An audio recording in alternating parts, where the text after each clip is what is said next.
Agnisan'ny fototra isan'ny fiainana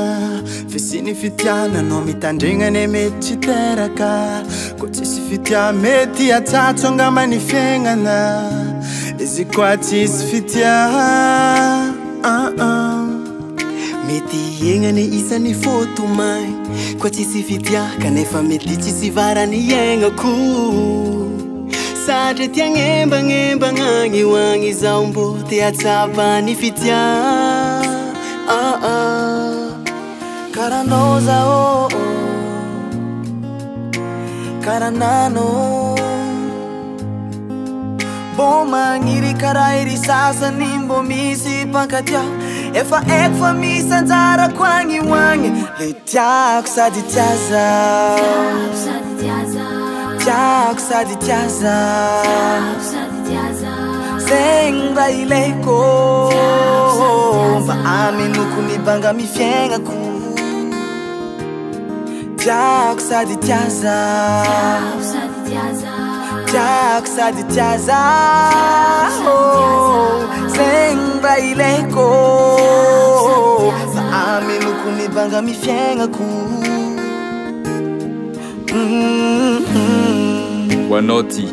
hoanao le mitady fitiavagna tegna izy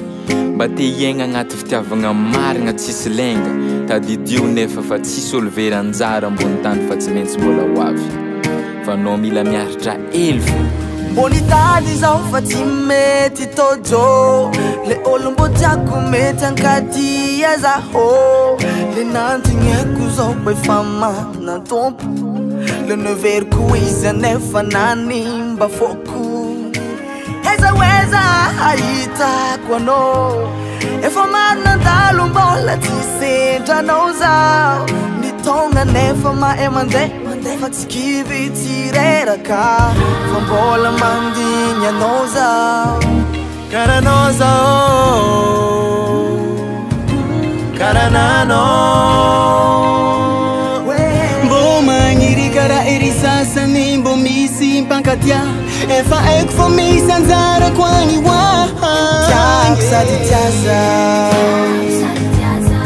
Tiako sady tiaza Zegny raha ilaiko Mba aminoko nibanga mifiaignako Tiako sady tiaza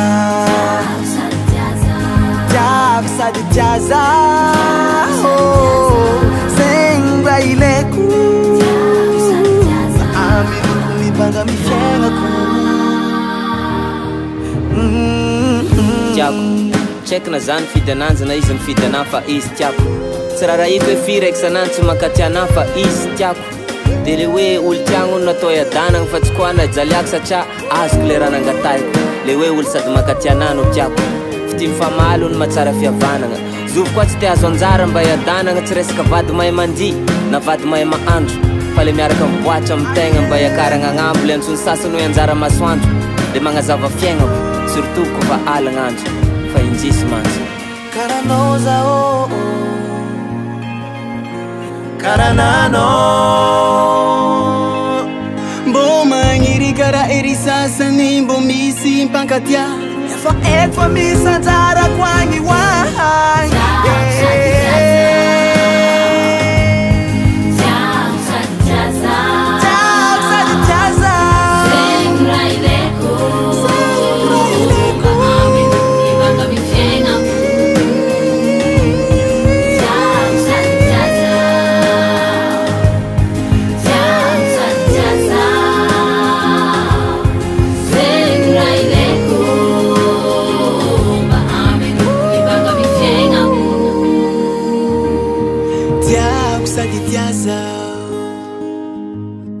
Tiako sady tiaza Zegny raha ilaiko ilainao ilaintsika Mbo le fitiavagna tegna izy fô tsy le sarisa